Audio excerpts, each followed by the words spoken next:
We begin this week as time travelers to 1962, long before space stations and space tourism were a thing. It was then at Houston's Rice University that President John F. Kennedy delivered his rallying cry for Americans to back NASA's goal of reaching the moon, which in turn launched the country's space program to new heights. We choose to go to the moon in this decade and do the other things, not because they are easy, but because they are hard.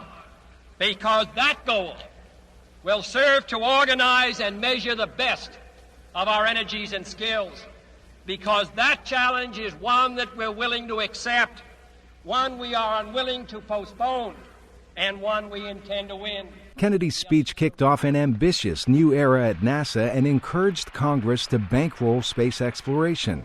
NASA celebrated the anniversary this week at Rice University while promising a return to the moon.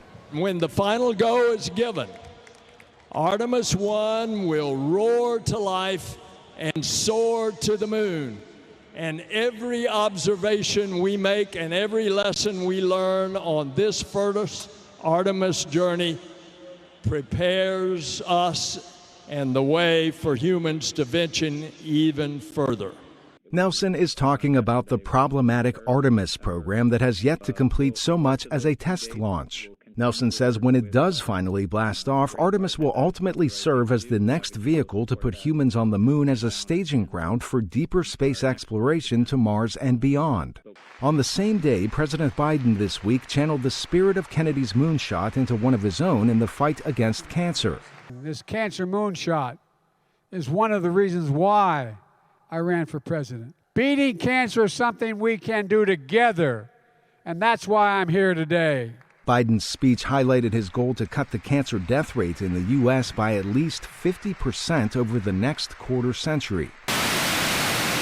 Finally this week, and still on the same day, from a launch pad in Van Horn, Texas, private spaceflight company Blue Origin made history of its own as it marked its first failed launch. The rocket, which carried only experiments, veered off of course about a minute after liftoff. Had people been on board, they would have likely appreciated the successful launch abort system that split the spacecraft from the rocket and allowed it to parachute to Earth. It was the company's 23rd launch of its New Shepard program, named after the first American in space, Alan Shepard.